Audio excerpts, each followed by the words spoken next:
باب وضوء الصبیان، بچوں کے وضو کا بیان. ومتى یجب علیہم الغسل، اور کب واجب ہوتا ہے ان پر غسل کرنا، یعنی لڑکے خاص طور پر. لڑکیوں کا تو بڑا واضح ہے، صاف سی بات ہے کہ جب پیریڈ شروع ہو جائیں تو ان پر غسل لازم ہو جاتا ہے. والطہور، اور پاک رہنا. وحضورہم الجماعہ، اور جماعت میں حاضر ہونا. والعیدین، عیدوں میں حاضر ہونا. والجنائز، جنازوں میں حاضر ہونا. وصفوفہم، اور ان کی صفوں میں کھڑے ہونا کب سے شروع ہوتا ہے. حدثنا ابن المثنى قال حدثني غندر قال حدثنا شعبة قال سمعت سليمان الشيباني قال سمعت الشعبي قال اخبرني من مر مع النبي صلى الله عليه وسلم على قبر منبوذ. سلیمان الشیبانی کہتے ہیں کہ میں نے شعبی سے سنا کہ اخبرنی، مجھے خبر دی ہے، کس نے؟ من مرہ، جو گزرا ایک دفعہ، مع النبی صلی اللہ علیہ وسلم، حضور صلی اللہ علیہ وسلم کے ساتھ، یعنی ایک صحابی نے خبر دی ہے. کہاں سے گزرے تھے آپ اس وقت؟ علی قبر منبوذ، ایک الگ تھلگ قبر سے. نبذہ کا مطلب ہوتا پھینکنا، اور جو چیز انسان اپنے سے دور پھینک دیتا وہ کیا ہو جاتی ہے؟ الگ ہو جاتی ہے. فأمہم وصفوا علیہ فقلت یا ابا عمرو من حدثک، تو اس وقت آپ نے کیا کیا؟ آپ نے امامت کرائی اور لوگوں نے صف باندھی. میں نے شعبی سے پوچھا تم سے یہ کس نے بیان کیا؟ فقال ابن عباس، تو انہوں نے کہا ابن عباس نے. حدثنا علی بن عبد اللہ قال حدثنا سفیان قال حدثنی صفوان بن سلیم عن عطاء بن یسار عن ابی سعید الخدری عن النبی صلی اللہ علیہ وسلم قال الغسل یوم الجمعۃ واجب علی کل محتلم، کہ غسل جمعہ واجب ہے ہر احتلام والے پر. اس سے کیا پتہ چلتا ہے کہ لڑکیوں کے لیے تو عمر جو ہے وہ پیریڈز ہیں، اور لڑکوں کے لیے جب سے ان کو احتلام شروع ہو جائے. اب یہ احتلام کیا بلا ہے کہ جب نیند کی حالت میں ان کے جسم سے شہوت کے ساتھ پانی نکلنا شروع ہو جائے، جس سے پتہ چل جاتا ہے کہ وہ اب جوان ہو چکے ہیں. یعنی یہ ان کے جسم میں واضح ایک چینج آتی ہے. آپ دوسرے سمپل الفاظ میں یوں کہہ سکتے ہیں کہ جیسے آواز خاص طور پہ جب بدلنا شروع ہوتی ہے تو وہ بھی بلوغت کی ایک علامت ہوتی ہے. اس میں خاص طور پر عمر کی کوئی حد مقرر نہیں کی جا سکتی. کچھ بچے جلدی جوان ہو جاتے ہیں، کچھ ذرا دیر سے جوان ہوتے ہیں. حدثنا علی بن عبد اللہ قال اخبرنا سفیان عن عمرو قال اخبرني قریب عن ابن عباس رضی اللہ عنہما قال بت عند خالتي میمونة لیلة فنام النبی صلی اللہ علیہ وسلم فلما كان في بعض الليل قام رسول اللہ صلی اللہ علیہ وسلم فتودأ من شن معلق وضوءا خفيفا يخففه عمرو ويقلله جدا ثم قام يصلي فقمت فتودأت نحوا مما تودأ ثم جئت فقمت عن يساره فحولني فجعلني عن يمينه ثم صلى ما شاء الله ثم استجع فنام حتى نفخ فأتاه المنادي يؤذنه بالصلاة فقام معه إلى الصلاة فصلى ولم يتودأ. قلنا لعمرو إن ناسا يقولون إن النبي صلى الله عليه وسلم تنام عينه ولا ينام قلبه. قال عمرو سمعت عبيد بن عمير يقول إن رؤيا الأنبياء وحي ثم قرأ إني أرى في المنام أني أذبحك. اس سے کیا پتہ چلتا ہے کہ حضرت ابن عباس ابھی بچے ہی تھے کہ حضور صلی اللہ علیہ وسلم کے ساتھ انہوں نے نماز پڑھی. یہاں آپ ایک بات یاد رکھیں کہ 7 سال کی عمر میں بچے کو نماز پڑھنے کے لیے کہنا چاہیے، لیکن اس پر سختی نہیں کرنی چاہیے. 3 سال کا اس کو مہلت دی جاتی ہے کہ وہ اپنی عادت ڈال لے. 10 سال میں جب بچہ پہنچ جائے تو اس میں سختی کی بھی پھر اجازت مل جاتی ہے والدین کو، تاکہ بلوغت تک پہنچتے پہنچتے وہ بچہ پابند ہو جائے. کیونکہ اگر بلوغت تک اس کو ایسے ہی چھوڑا جائے گا تو یکایک اس کی پابندی کرنا مشکل ہو جائے گا. لہذا جب بالغ ہو جائے، یعنی لڑکیوں کو پیریڈ شروع ہو جائیں اور لڑکوں کو احتلام ہونا شروع ہو جائے، تو اس کے بعد پھر ان پر نمازیں اور روزے اور باقی احکامات فرض ہو جاتے ہیں اور اس کا اہتمام ضروری ہے. تو اس سے آپ دیکھیں کہ دین میں کتنی تدریج ہے، کتنا گریجولی ایک چیز پر ایک شخص کو لایا جاتا ہے، کتنا سہولت کے ساتھ، کتنی آسانی ہے کہ 7 سال تک تو کوئی فرض ہے ہی نہیں، کچھ بھی نہیں، کہو بھی نہ. اور آپ دیکھیں گے کہ جو مائیں پڑھتی ہیں ان کو کہنا پڑتا ہی نہیں، وہ بچے خود ہی ساتھ آ کے شروع ہو جاتے ہیں. 7 سال میں کہنا شروع کر دو، 10 میں ذرا سختی کے ساتھ، حتیٰ کہ اگر ایک آدھ لگانی بھی پڑے تو لگا جاؤ، اور پھر اس کے بعد جب بالغ ہو جائیں تو پھر تو چھوڑنے کی کوئی گنجائش ہی نہیں. اس لیے جو بچیاں پیریڈز کے بعد ان کے روزے چھٹ جاتے ہیں، خواہ ان کی عمر 11-12 سال ہی کیوں نہ ہو، بعد میں ماؤں کو لازم ہے کہ روزے پورے کروا لیں اپنے بچیوں سے. حدثنا اسماعیل قال حدثني مالك عن اسحاق بن عبد الله بن ابي طلحة عن انس بن مالك ان جدته مليكة دعت رسول اللہ صلی اللہ علیہ وسلم لطعام صنعته فاکل منه فقال قوموا فلاصلی بکم. حضرت انس کہتے ہیں کہ ان کی جو دادی تھیں انہوں نے حضور صلی اللہ علیہ وسلم کو کھانے پہ بلایا جو انہوں نے آپ ہی کے لیے تیار کیا تھا. فاکل منه آپ نے اس میں سے کھایا. فقال پھر فرمایا قوموا کھڑے ہو جاؤ فلاصلی بکم کہ میں تمہیں نماز پڑھاؤں. فقمت الى حسیر لنا قد اسود من طول ما لبس تو میں کھڑا ہوا چٹائی بچھانے کے لیے جو سیاہ ہو چکی تھی زیادہ استعمال کرنے کی وجہ سے. فندحته بماء تو میں نے اس سے تھوڑا سا پانی کا ترکاؤ کیا تاکہ فریش ہو جائے. فقام رسول اللہ صلی اللہ علیہ وسلم آپ صلی اللہ علیہ وسلم کھڑے ہوئے. والیتیم معی اور یتیم بچہ میرے ساتھ. اب یہ یتیم کا لفظ لا کر کیا بتایا گیا کہ یتیم وہ ہوتا جو ابھی بالغ نہ ہوا ہو، یعنی نماز وغیرہ بلوغت سے پہلے اس کو شروع کروا دینا چاہیے. والاجوز من ورائنا اور بڑھیا ہمارے پیچھے تھی یعنی دادی ہماری. فصلی بنا رکعتین تو آپ نے ہمیں 2 رکعت نماز پڑھائی. تو اس سے کیا پتہ چلتا ہے کہ آپ صلی اللہ علیہ وسلم نے جو نماز پڑھائی وہ ایک یتیم بچے کے ساتھ اور حضرت انس ساتھ تھے. لیکن ہمارے ہاں بہت سے فقیر بوڑھے ہو کر بھی یتیم رہتے ہیں، کہتے ہیں یتیم ہوں کچھ مدد کر دیں. تو یتیمی جو ہے بلوغت کے ساتھ ختم ہو جاتی ہے. جب بچہ بالغ ہو جائے، سمجھ کو پہنچ جائے تو بس پھر یتیم نہیں ہے اب. حدثنا عبداللہ ابن مسلمہ عن مالک عن ابن شہاب عن عبید اللہ ابن عبداللہ ابن عتبہ عن ابن عباس رضی اللہ عنہما انہ قال اقبلت راکبا علی حمار اتان وانا یومئذ قد ناہزت الاحتلام. یہ حدیث پیچھے گزر چکی ہے لیکن یہاں احتلام کی بات پھر آ رہی ہے کہ میں ابھی جوانی کے قریب تھا، یعنی ابھی جوان ہوا نہیں تھا لیکن اس حالت کے قریب تھا.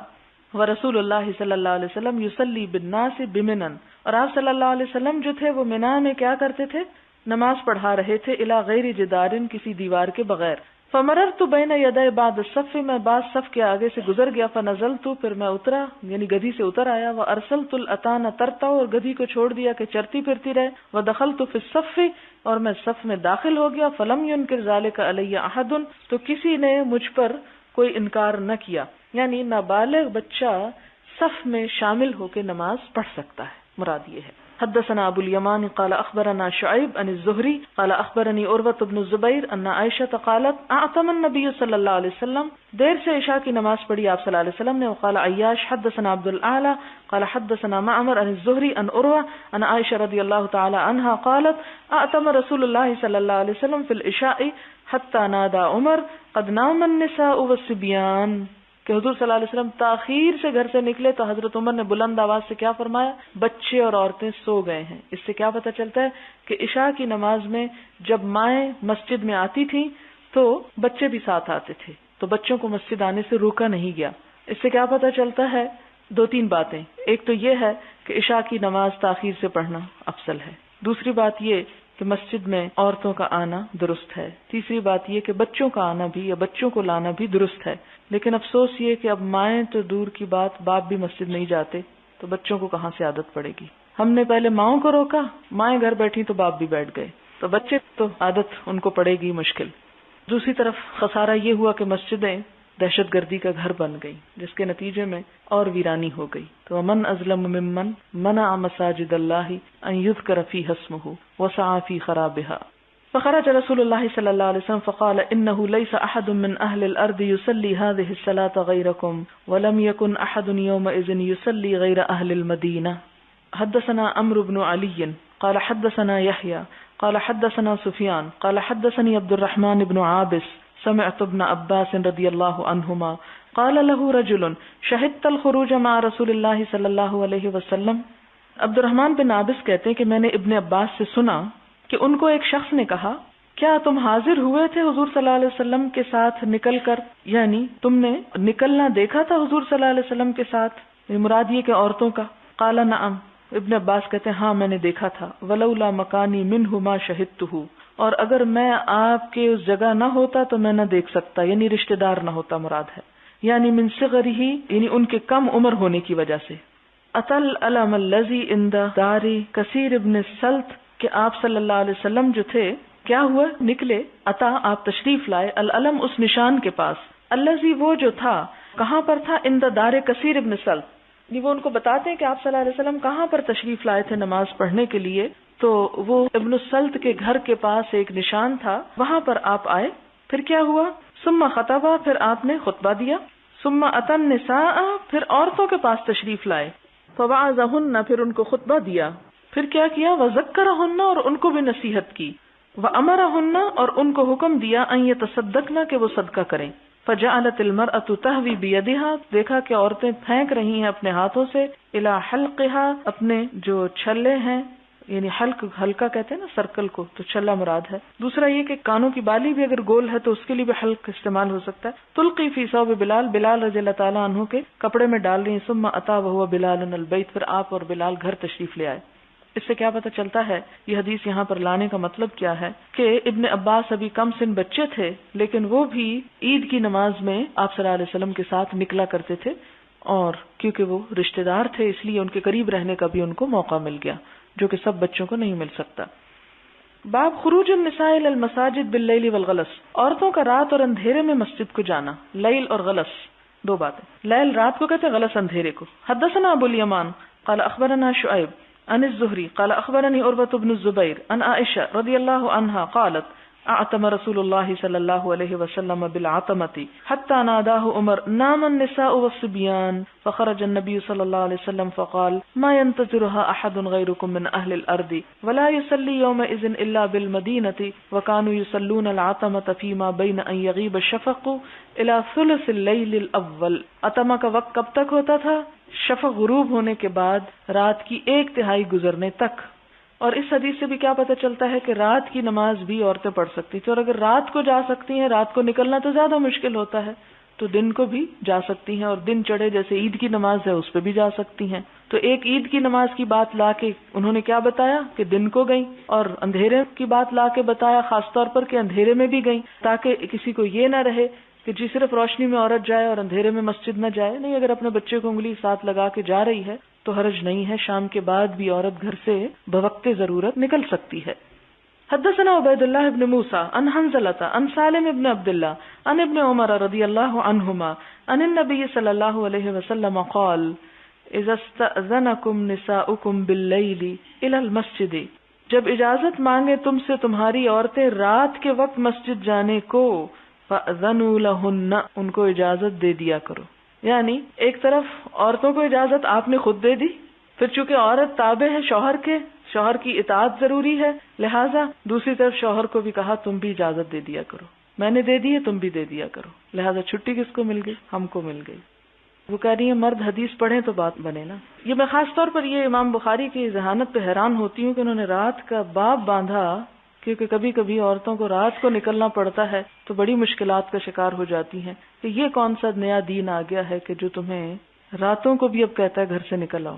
تو بوقت ضرور، سارا سال تو نہ کریں ایسے، لیکن کبھی کبھی رمضان میں ختم کے موقع پہ آپ محروم نہ رہیں.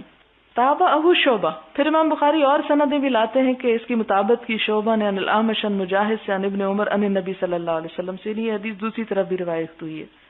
سوال ہے، حدیث 751 عمران بن حسین نے بصرہ میں حضرت علی کی امامت میں نماز پڑھنے کے بعد کہا کہ انہوں نے ان کو حضور کی نماز یاد کرا دی. کیا عمران اور دوسرے اصحاب آپ صلی اللہ علیہ وسلم جیسی نماز نہیں پڑھتے تھے؟ حضرت علی کی نماز ان سے فرق کیوں تھی؟ یہاں نماز کا فرق نہیں بتایا گیا کہ ان کی نماز فرق تھی، کیونکہ نماز میں وہ ان کے صرف اس کو نہیں دیکھ رہے تھے کہ حضرت علی کیا کر رہے ہیں اور کیا نہیں کر رہے.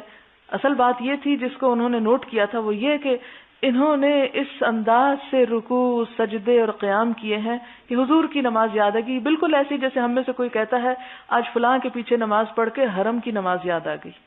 وہ کیوں ہوتا ہے کہ اس کی قرات یا انداز، یا کچھ لوگ جب نماز پڑھتے ہیں تو اتنا خشوع و خضوع ہوتا ہے ان کی نماز میں کہ وہ ایک رحمت برستی ہی محسوس ہوتی ہے، اور اس میں انسان کا لطف نماز میں اور بڑھ جاتا ہے. یہ آپ واضح فرق محسوس کریں گے. اور بعض اوقات صف میں اگر آپ کے ساتھ کوئی ایسا شخص کھڑا ہے جس کی توجہ نہیں نماز کی طرف، آپ کی توجہ میں بھی فرق آ جائے گا. تو ان لوگوں کا کہنا کہ حضرت علی نے ہمیں حضور کی نماز یاد کرا دی صلی اللہ علیہ وسلم، اس کا مطلب یہ ہے کہ ان کا خشوع و خضوع اور ان کا قیام اور ان کے رکوع اور ان کے سجدے، ان میں جو کچھ وہ پڑھ رہے تھے اور جو تلاوت انہوں نے کی، تو یوں لگا کہ جیسے ہم آپ صلی اللہ علیہ وسلم کے پیچھے ہی نماز پڑھ رہے ہیں.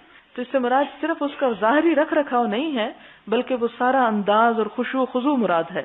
سوال ہے، الحمدللہ بخاری شریف پڑھنے سے کافی حد تک نماز میں اصلاح ہوئی، لیکن ابھی مشکل بھی ہو رہی ہے، تشہد پڑھتے وقت پاؤں ٹھیک طرح سے نہیں رکھے جاتے، مشکل ہوتی، اس کا حل بتائیں۔ یہ مجھے خود مشکل ہوتی ہے، ایک تو جسم بھاری ہونے کی وجہ سے، اور ایک سالوں تک بس ایسے ہی نماز پڑھنے سے کہ جس میں ایک ایک سٹیپ کا خیال نہیں رکھا گیا کہ کون سا کس طرح۔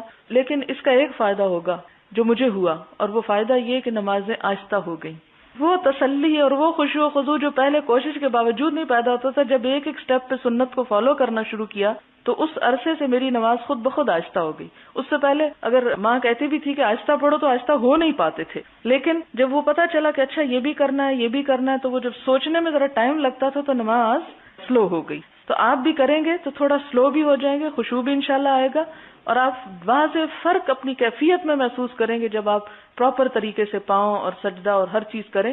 کیونکہ جب ہم لیزی ہو کے سجدہ اور لیزی ہو کے تحیات میں بیٹھتے ہیں تو دماغ بھی ساتھ ہی سست ہو جاتا ہے، کیونکہ انسان کے بیٹھنے اور کھڑے ہونے کی پوزیشن سے اس کے دماغ کے الرٹ ہونے کا بہت تعلق ہوتا ہے۔ جب آپ ٹیک لگا کے بیٹھ جائیں تو آپ کی فیلنگ اور ہو جائے گی بنسبت اس کے کہ آپ بالکل اسٹریٹ بیٹھے ہوں اور آپ کا پوسچر بھی درست ہو۔ مجھ سے کسی نے سوال کیا کہ نماز میں ہم پڑھتے ہیں التحیات للہ والصلوات والطیبات والسلام علیک ایھا النبی ورحمۃ اللہ وبرکاتہ، ان الفاظ سے پتہ چلتا ہے کہ ہم حضور صلی اللہ علیہ وسلم کو مخاطب کر رہے ہیں۔ اس سے یہ پتہ چلتا ہے کہ آپ کا اس دنیا سے تعلق نہیں ٹوٹا اور وہ عام لوگوں کی طرح نہیں مرے۔ مجھے سمجھ نہیں آتی کہ انہیں کیا جواب دیں۔ اس میں آپ دیکھیں کہ یہ تو بالکل اسی طرح ایک ٹیکسٹ سکھائی گئی ہے جیسے قرآن پاک کی بہت سی آیات، وہ ایک وحی ہے جو اتر آئی، یہ دعا ہے جو ایک سکھا دی گئی، اس کے بعد ہمیں ایز اٹ از پڑھنا ہے۔ مثلاً آپ دیکھیں کہ قرآن پاک میں آتا ہے یا ایھا الرسول بلغ ما انزل الیک من ربک، کہ اے نبی آپ پہنچا دیجئے جو بھی آپ کی طرف اتارا گیا لوگوں کے لیے۔ تو اس کا مطلب یہ لیا جائے گا کہ آپ صلی اللہ علیہ وسلم اس وقت سن رہے ہیں اور آپ ان کو سنا رہے ہیں اور آپ زندہ ہیں، اور اگر ہم یہ سب باتیں اپنے وہم و گمان سے شروع کر دیں تو جس کا نتیجہ کیا نکلے گا کہ ہم بہت دور چلے جائیں گے حقیقت سے۔ آپ صلی اللہ علیہ وسلم کے بارے میں اللہ تعالیٰ قرآن پاک میں واضح الفاظ میں فرماتے ہیں انک میت و انہم میتون، کہ آپ بھی مرنے والے ہیں اور وہ بھی مرنے والے ہیں۔ وہ اس موت کی حقیقت کیا ہے کیا نہیں یہ ہمیں نہیں بتایا گیا۔ ظاہر ہے کہ آپ کا مقام اور مرتبہ تمام انسانیت سے بلند ہے، آپ کے ساتھ جو آخرت میں معاملہ ہوگا وہ ہر ایک سے منفرد ہوگا، آپ کی جنت ہر ایک کی جنت سے اعلیٰ و افضل ہے، اور اللہ تعالیٰ نے آپ کو جو مقام عطا کیا اس کو سامنے رکھتے ہوئے ہمیں صرف وہ مرتبے بتا دیے گئے، یہ نہیں بتایا گیا کہ وہ اب قبر میں کس حال میں ہیں اور وہ سن رہے ہیں کہ نہیں سن رہے، اور زندہ ہیں اور زندگی کیسی ہے، یا موت ہے تو موت کیسی ہے۔ ہم تو صرف ظاہری الفاظ کو دیکھیں گے کہ جب یہ کہا گیا کہ انک میتون و انہم میتون، اور ایک اور جگہ پر آتا ہے وما جعلنا لبشر من قبلک الخلد، کہ اے نبی صلی اللہ علیہ وسلم ہم نے آپ سے پہلے بھی کسی انسان کے لیے ہمیشگی نہیں بنائی، افا ان مت، کیا اگر آپ مر جائیں، فہم الخالدون، تو وہ ہمیشہ باقی رہیں گے دنیا میں۔ تو موت جو ہے وہ اس زندگی سے دوسری زندگی کی طرف جانے کا نام ہے۔ ان دونوں صورتوں میں بہت فرق ہے، اور وہاں پر ہر ایک کے ساتھ معاملہ اسی کی حیثیت کے مطابق ہوتا ہے۔ لیکن اس سے اس قسم کی باتیں نکالنا کہ اس سے یہ ثابت ہوتا ہے، پھر تو قرآن کی بہت سی آیتوں سے بھی یہ ثابت ہوتا ہے اور ہمیں ان کو نہیں پڑھنا چاہیے۔ مثلاً اگر یہ کہا جا رہا ہے آپ صلی اللہ علیہ وسلم کو قرآن پاک میں یا ایھا الرسول بلغ ما انزل الیک من ربک، اے نبی صلی اللہ علیہ وسلم آپ پہنچائیے، تو اس کا مطلب ہے کہ اب آپ کو قبر میں یہ حکم دیا جا رہا ہے کہ آپ اٹھیے اور لوگوں کو جا کے بتائیے؟ نہیں، آپ نے اپنا دین مکمل کیا، آپ پر نعمت کا اتمام ہوا، اور وہ سب کچھ اپنا فرض ادا کرنے کے بعد اب آپ کسی اور جگہ پر ہیں، وہاں کیا ہے اور کیا نہیں اس کا ہمارے عمل سے کوئی تعلق نہیں، اور ایسی باتوں کی بحث تمہیز میں پڑھنے سے اجتناب کرنا چاہیے۔ اس سے عقائد میں خرابی واقع ہو جاتی ہے جو بعض اوقات انسان کو فائدے کی بجائے نقصان تک پہنچا دیتی ہے۔ یہاں تشہد پڑھ کر شہادت کے لیے انگلی کو کتنی بار حرکت دینی ہے؟ حدیث میں یہ نہیں پتہ چلتا کہ کتنی بار، ایک دفعہ یا دو یا تین، بس یہ ہے کہ ہلکی ہلکی حرکت دے سکتے ہیں، اور یہ کہیں نہیں لکھا ہوا، کسی حدیث سے یہ ثابت نہیں کہ آپ صلی اللہ علیہ وسلم نے صرف اشہد اللہ الہ پہ اللہ پہ اوپر کیا اور الا اللہ پہ نیچے کیا۔ یہ ہم نے خود ہی ایک چیز کو اپنی سمجھ سے ایکسپلین کیا اور پھر اس کو ایک حصہ بنا دیا۔ آپ جب بیٹھے تو بے شک اشہد اللہ پہ اگر اٹھائی ہے تو ضروری نہیں کہ پھر آپ اس کو ایک دفعہ ہی کریں، آپ وقتاً فوقتاً تھوڑا بہت کر سکتے ہیں۔ لیکن بعض لوگوں کو آپ نے دیکھا ہوگا کہ بہت زیادہ اس طرح کرتے رہتے ہیں، تو یہ نہیں کرنا چاہیے۔ بعض کو میں نے یہ بھی دیکھا کہ وہ یوں گھماتے بھی ہیں، کیونکہ حرکت کا لفظ آیا نا۔ اب حرکت سے کسی کی مراد اوپر نیچے ہو سکتی، کسی کی دائیں بائیں ہو سکتی، کسی کی گول دائرے میں ہو سکتی، تو یہ صرف سمجھنے کے مختلف طریقے ہیں۔ اصل بات یہ کہ نماز میں کوئی بھی ایسا ایکشن نہیں کرنا چاہیے جس سے نماز بہت زیادہ اپنے اصل مقصد سے ہٹ جائے، اور نہ صرف یہ کہ اپنی توجہ بلکہ ساتھ بیٹھے کی توجہ بھی کھینچ لے۔ اگر تشہد کے بعد حضرت ابراہیم والی دعا پڑھی جائے تو کوئی حرج تو نہیں ہے، جو رب اجعلنی ہم پڑھتے نہیں، کوئی حرج نہیں، آپ پڑھ سکتے ہیں. لیکن آپ صلی اللہ علیہ وسلم سے جو دعائیں ثابت ہیں وہ بھی ہیں، یعنی کوئی بھی دعائیں ان میں سے آپ پڑھ سکتے ہیں. ہم نے حدیث میں تشہد کے بعد دعاؤں کا تو پڑھا، لیکن درود شریف کا نہیں پڑھا.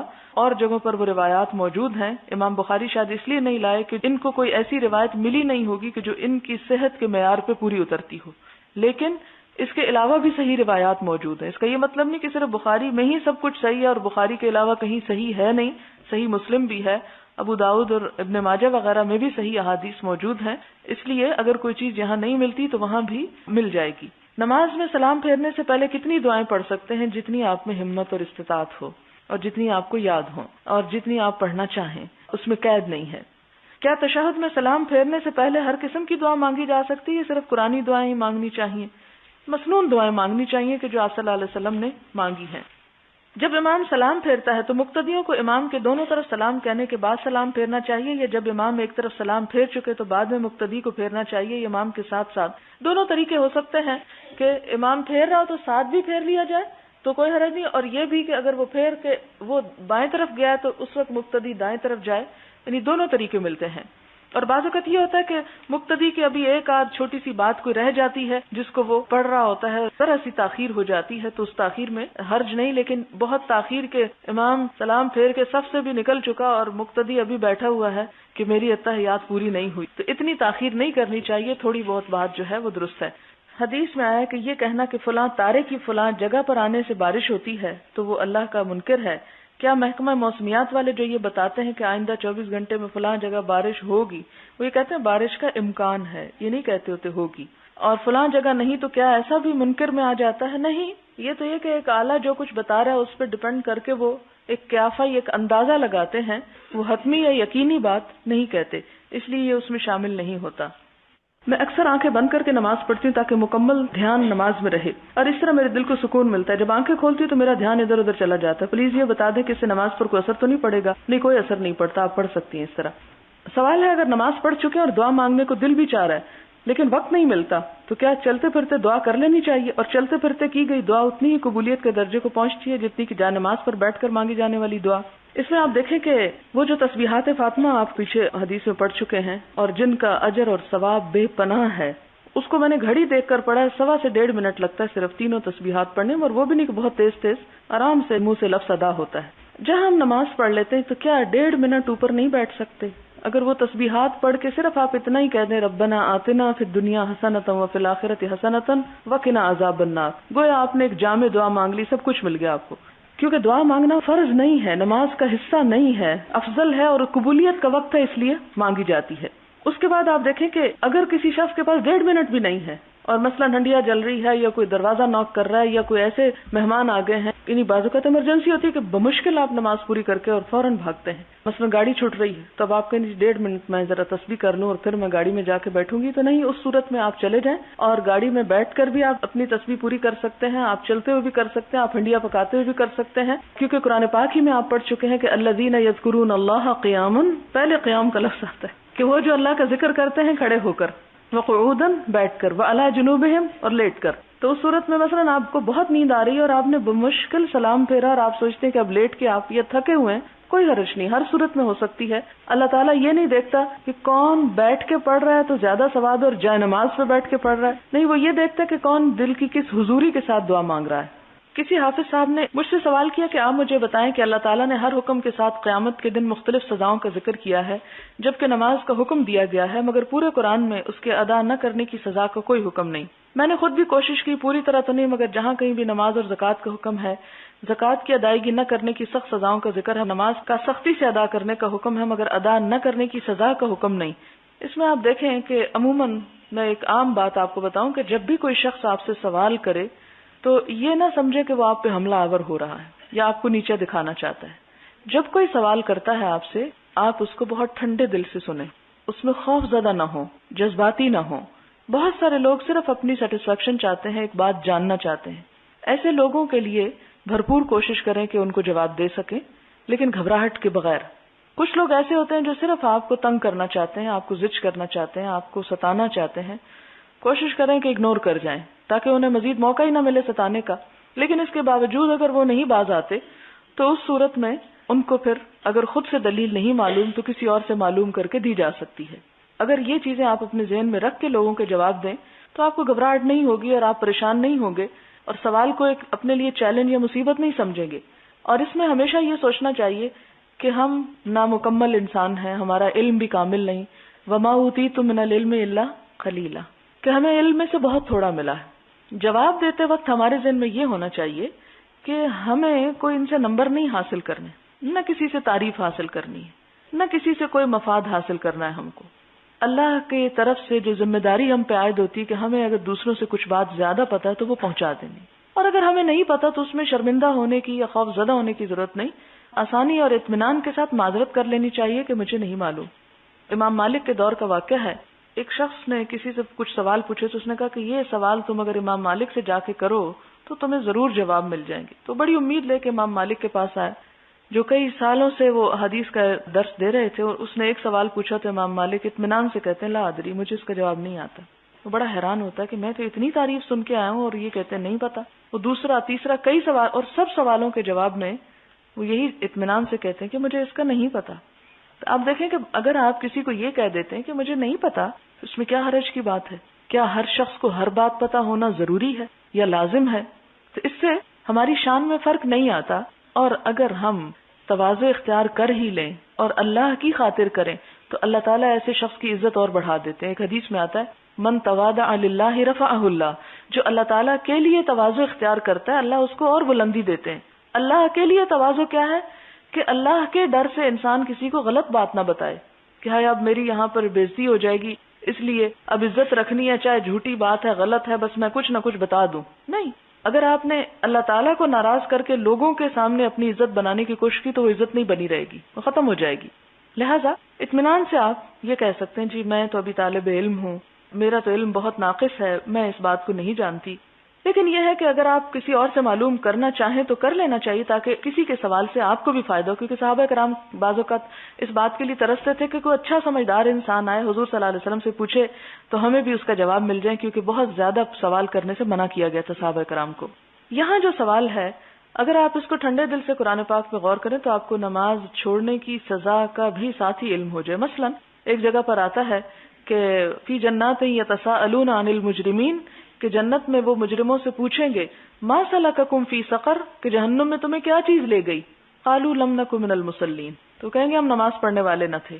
ایک اور جگہ پر آتا ہے فویل للمصلین, ایک اور جگہ پر آتا ہے قد افلح المؤمنون الذین هم فی صلاتهم خاشعون. فلاح کا دار و مدارس. تو ایسی بات نہیں ہے کہ قرآن میں سزا نہیں ہے, قرآن میں سزا موجود ہے. ایک اور ٹرینڈ جس کو توڑنا ضروری ہے وہ یہ کہ ہر بات کا جواب صرف قرآن میں نہیں ہے.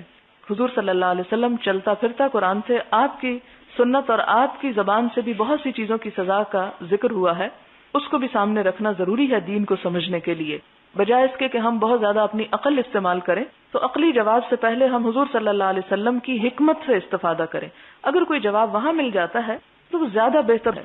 سوال ہے حضور صلی اللہ علیہ وسلم کے ارشاد مبارک اس طرح نماز پڑھو جیسے مجھے دیکھو کہ نماز پڑھتا ہوں, اور احادیث میں بیان کردہ طریقہ نماز سے پتہ چلتا ہے کہ عورت اور مرد کی نماز میں کوئی فرق نہیں ہے. تو پھر ہم لوگوں میں یہ بات کس طرح سرایت کر گئی کہ مرد اور عورت کی نماز میں بہت واضح فرق ہے.